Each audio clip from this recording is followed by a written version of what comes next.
Hi everyone. বাজে সকাল 9টা। আমরা বেরিয়েছি সবাই মিলে। এখন যাচ্ছি হচ্ছে আমাদের গুরুদেবের আশ্রমে, তারপর যাব নৈহাটি, তোমাদের দেখাবো। তো এইবার বলি যে আমাদের গুরুদেবের আশ্রমটা কোথায়।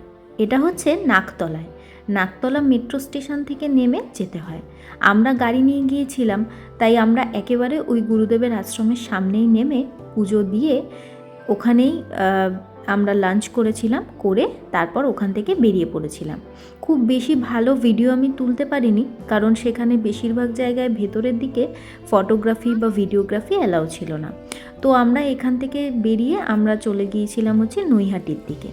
কিন্তু তখন ঘটলো একটা ঘটনা, সেটা হচ্ছে যে নৈহাটিতে ওই বড়মার মন্দিরের সামনে আমরা পৌঁছানোর সময় দেখতে পেলাম যে প্রচুর পুলিশ রয়েছে। আর দুর্ভাগ্যবশত সেই দিন আমরা বড়মার দর্শন পাইনি, কারণ সেই দিন মন্দির বন্ধ ছিল। সিএম ওখানে এসেছিলেন, প্রত্যেকের বেশি রাস্তাই বন্ধ ছিল। তাই আমরা আর বেশি দূর না এগিয়ে ওখান থেকেই ব্যাক করলাম আর পৌঁছে গেলাম দক্ষিণেশ্বর।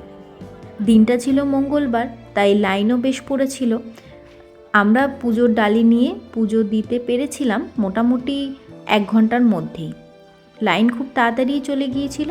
আর ওখান থেকে বেরিয়ে আমরা চলে গেলাম হচ্ছে স্কাই ওয়াকে। বেশ অনেক দিন আগে আমি স্কাই ওয়াকে গিয়েছিলাম, তারপরে যতবার দক্ষিণেশ্বর গিয়েছিলাম স্কাই ওয়াকে যাওয়া হয়নি। চলো তোমাদেরকেও দেখাই। ঢুকতেই পেয়ে গিয়েছিলাম আমার সবথেকে ফেভারিট দোকান, আচারের দোকান। কত রকম আচার, আর লাস্টে কিনেছিলাম হচ্ছে আমশি। তারপর হাঁটতে হাঁটতে একটু ঘুরে দেখলাম চারিদিকে অনেক রকমের দোকানই ছিল। আমাদের মেয়েদের অর্নামেন্টস থেকে, শাঁখাপলার দোকান থেকে, ঠাকুরের মূর্তির দোকান থেকে, আরও অনেক কিছু। সেভাবে কেনাকাটা আর কিছু করা হয়নি, ওই একটু ঘুরে দেখলাম চারিদিকটা, বেশ ভালো লাগলো।